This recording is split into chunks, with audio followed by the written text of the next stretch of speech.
United are going through their own bad spell, and they feel that the world has ended. Oh, but you know we're going to die. You know the funny thing. Everybody knows, and even my pet dog, which I don't have, but just to throw him into the knows that United needed at least 5 players.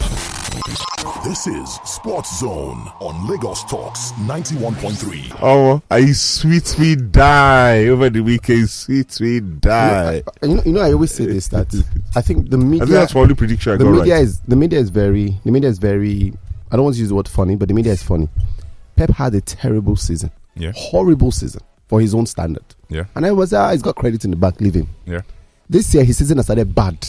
Okay. But everyone is focused on Manchester United, and no one is even looking across. And City has spent money. I'm going to do something City now. I want to touch Femi. Say, is this the real you? Are you sure He remains you don't have a twin brother son that you now bring in on alternate days to come and sound? You know why? You know why? He's alone. Okay, he's alone. Yeah. They don't bother. They don't bother with Papa Day. No, Junior strikes again. So what he's just done is that whenever he speaks in that manner, he's behaving like a sidekick. But now he's a man of his own. Okay. I should have said more. But I think that when the media likes you, they will just remove attention. They will just leave you and turn and focus on somebody else. Let me add to what I think the media, because I watched something on Sky yesterday. Sunday supplement. I used to watch it years ago. I used to love it. 3 journalists are having like breakfast in the studio, and they reviewed the newspapers, and all 3 of them agreed that Amorin is not going to last. And I thought to myself, look at what's going on with Pep. Look, let's going on. People are talking about systems. As I said on Friday, systems to me don't exist if your players on the field can play absolute nonsense. So I fully believe that they are suffering from MUDS. You know MUDS, Man United Derangement Syndrome. You understand? The British press are deranged. And I'm just, because I also saw Tim Sherwood yesterday on the Premier Review defending Pep. He's got a lot of new players, so he's got to have time to settle them down. They've got to settle down. I thought to myself, what utter nonsense. Did you see Scott Parker's after match press conference? No, and did he behave this badly? No. He actually pointed out the fact that there is a media agenda against Manchester United. He said so, really? After he was defeated by Man U. Normally there is. And the reason I'm saying is because... there is, not normally. So the reason why I'm saying is because United is arguably the biggest club in England. Right? It is. No, it's not arguably, it is. But Liverpool are the most successful. But United are the biggest club. So after there's always attention that goes to Manchester United naturally. The point with Manchester United, their fans too are a bit delulu. Right? They know that, guy, you're not living in the 90s anymore. Okay. You're living in the 2000s. Things have changed. United need to decide in their brain, do we want to support a manager till the end?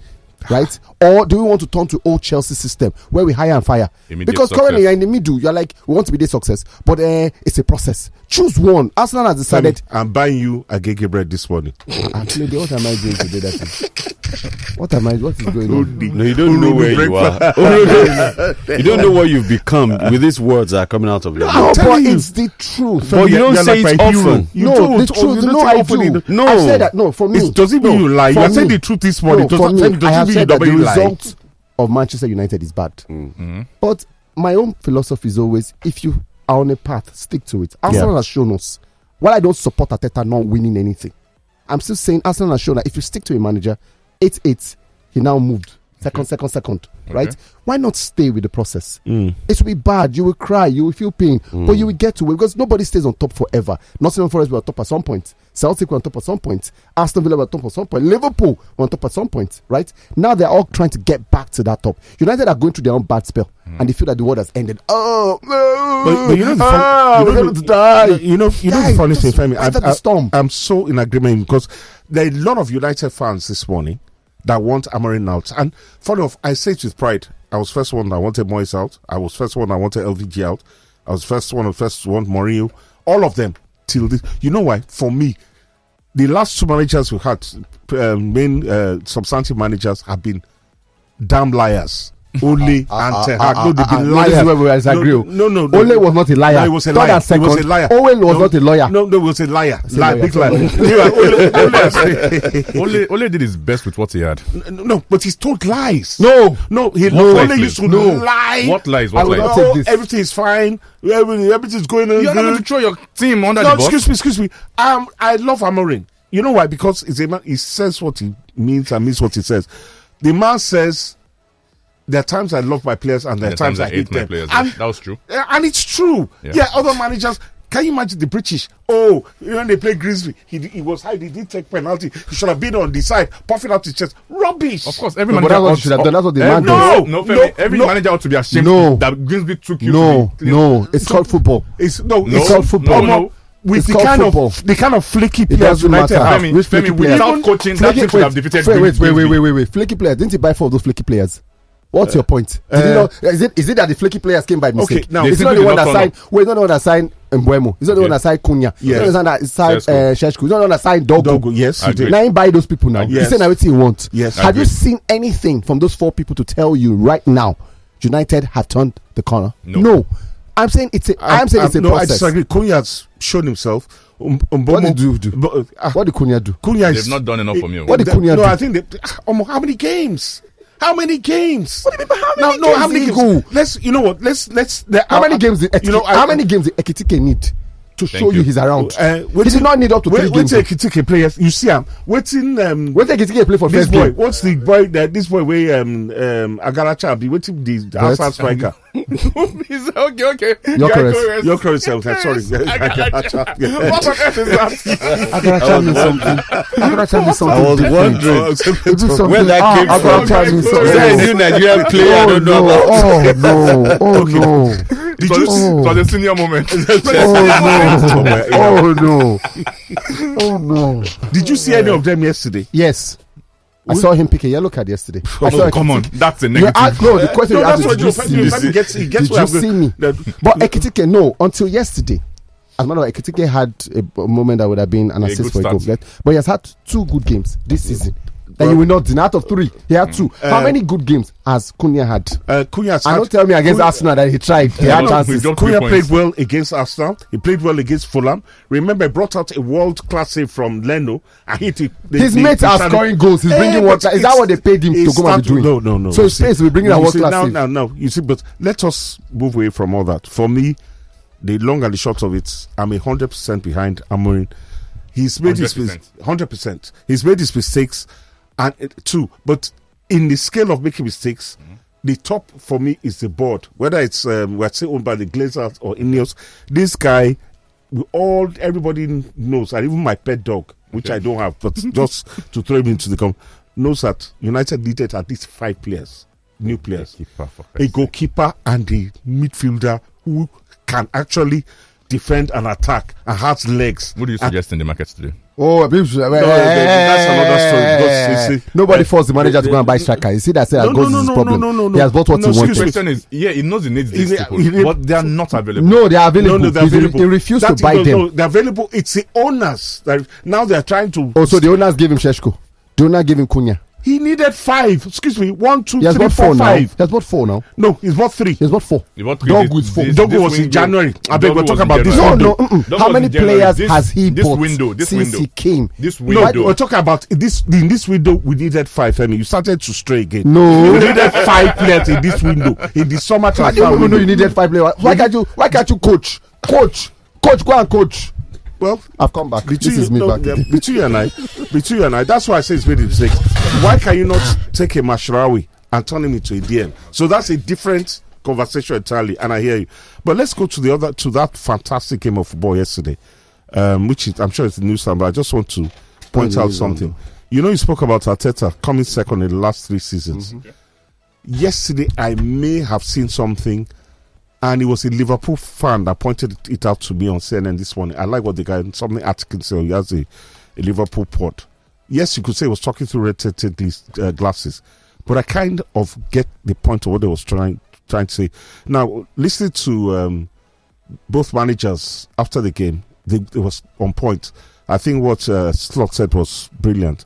That if you play that game 10 times, 8 times will be a draw. 1 time Liverpool win. 1 time Arsenal win. Yeah. It took an absolutely world-class free kick from Dominic Szoboszlai. And that, between you and I, shows the difference between those 2 teams and others. And then what Arteta said, through gritted teeth, he said he was very disappointed. I didn't really like what Arteta said, but at the end of the day, he said it was 2 things were going to decide the game was right. An unforced error or a magical moment, and it was and he was right, a magical moment. That being said, where Arsenal lost that game, in my opinion, I do not understand why would have played Martinelli instead of Eze. Eze is probably not speed now. No, it's not. It's not. Eze has been playing. Eze did not have a preseason with the team. It doesn't matter. It does matter. Eze, in my opinion, I'm sorry, guys. The Arsenal fans can chip in. And I think that he played in the whatchamacallit. He had an excellent game in the Community Shield. Yeah. He's played 2 games. The only game that he didn't play with was the European game, the Conference League game. Yeah. As for being physically fit, and not for the system, team chemistry. That's what I'm saying. The system from Arteta, for me, he came to play for a draw. Yes, he choked. So that's why I disagree with 8th draw. 1 win. Arsenal did not look like they came for a win. They look like if the win dropped for us. So what the Liverpool fans said, a draw. What the guy said, which I agree, because I really agree with Liverpool fans, because at times they don't love themselves too much, and they deserve that. What he said, they're a good team. What he said was that he called it the risk and reward thing. That if Arsenal taking more risk in the first half, when Liverpool were there for the taking, they could have taken all 3 points. If we had an Eze on the pitch, the mercurial nature of Eze, that extra. Everybody knows Martinelli's game. Eze overhyping this. I'm not. I don't think so. Crystal Palace is a small pond, though. No. Arsenal is a bigger pond. I still say this. That you're not giving enough credit to Szoboszlai, and I've heard a lot of people say this about Szoboszlai even before the start of the season. I've always mentioned that in that midfield, I think, and this is my opinion, he's the best of the 3. Yes, people say McAllister, yes, is a World Cup winner. Agreed. Gravenberch has broken. No, I think Szoboszlai. I follow Szoboszlai from RB Salzburg. Is a fantastic player. I've seen him at RB Apparently, these free kicks, 9 free kick for Hungary now. Yeah. But in his interview, it's called the Hungarian magician. The guy, that's why when he scored the goal, 32.2 meters. The guy played at right back. Remember, let's not forget that. And he did so well. And let's not forget, in the game against Newcastle, the winner, it was because he dummied it. He dummied for he allowed everyone is hailing the other guy, but it was his job. If he had done selfish, I'm going to go for it. The dummy was as good as an assist. Yes, right. And this one, he made the difference from 40 yards. I was watching it on the ref cam, and I thought, that was a very brilliant goal. People blamed. No. It wasn't it was an absolutely brilliant goal. It was a brilliant goal. So credit has to go to a player who's played at right back, a position that he's not. He's an attacking midfielder. It's not his natural. He's playing there. That's why we say a coach can tell you what to do, and you evolve. That is where Amorin deserves to carry the blame. Yes, you don't have a natural playing Fernandes and a decrepit Casemiro is never going to work. No, but the point is severely limited. The point is Ugarte. The point is. It's not on Amorin's fault, because you have just given another example again why Slot has used Gravenberch in a position that he wasn't shining. It works. Yes. Okay. He's used Szoboszlai in a position that he's not naturally comfortable, and he has 2 games. You will not say he's at fault for those goals considered against Newcastle at all. So are you giving the credit to Slot, or just saying the players are? No, I'm giving the credit to I'm giving the credit to Slot, to the manager, for having the what we say testicular fortitude to take that defense, to make that choice, because a lot of coaches are too afraid. Do you understand?